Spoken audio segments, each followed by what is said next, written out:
திண்டுக்கல்லில் மாம்பழங்களுக்கு உரிய விலை கிடைக்காததால் அவற்றை விவசாயிகள் சாலையோரம் கொட்டிச் செல்லும் அவல நிலை ஏற்பட்டுள்ளது. இதுகுறித்து நமது செய்தியாளர் காளிராஜன் அளிக்கும் தகவல்களை தற்போது பார்க்கலாம்.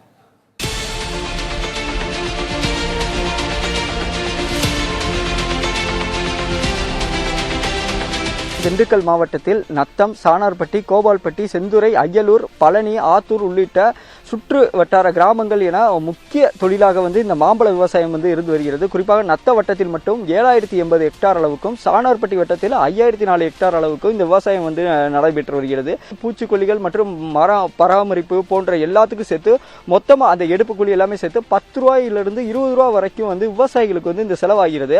ஆனால் இப்போ இந்த வருடம் பார்த்தீங்கன்னா 2026 இந்த வருடம் பார்த்தீங்கன்னா குறிப்பாக மாம்பழம் வெறும் கிலோ 3 ரூபா முதல் 4 ரூபா வரைக்கும் தான் செல்லுது. குறிப்பாக ஜூஸ் ஃபேக்டரிக்கு 4 ரூபாய்க்கும் இந்த வெளியே விற்பனைக்காக இதில் மண்டிகளில் வாங்குகிற இடங்களில் வெறும் 3 ரூபாய்க்கும் வாங்கிக்கிட்டு இருக்காங்க. இங்கே பார்த்தீங்கன்னா இந்த தோத்தாபுரிங்கிற குவாலிட்டி ஜூஸ் கம்பெனி தான் மெயினாக பெரும்பாலும் போகுது. அதே 60% மாங்காய் விவசாயிகள் இருக்குங்க.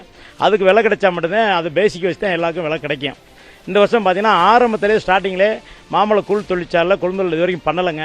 5 ரூபா ரேட்டு இன்றைக்கி வாங்குறாங்க. அப்போ 5 ரூபா ரேட்டு வாங்கும்போது விவசாயிகளுக்கு ஒரு கிலோவுக்கு பார்த்தீங்கன்னா 3 ரூபா செலவு இருக்குங்க.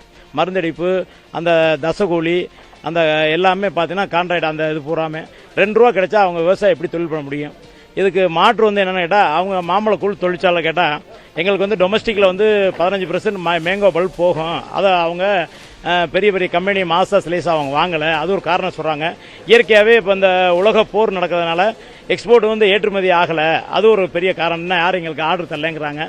தொடர்ந்து அந்த மாம்பழத்தை வாங்க மாட்டோம் அப்படின்னு சொல்லி கூல் ஃபேக்டரியில் சொல்லும் போதோ இல்லை மண்டிகளில் சொல்லும் போதோ அந்த மாம்பழங்கள் அப்படியே கொண்டு குப்பை தொட்டிகளில் வரிசையாக கொட்டிட்டு போகிற அவலங்கள் இருக்குது. அதுவும் டிராக்டர் டன் கணக்கில் நிறையா விவசாயிகள் நேரடியாகவே இங்கே கொட்டிட்டு போகிறத நம்மளால் பார்க்க முடிகிறது.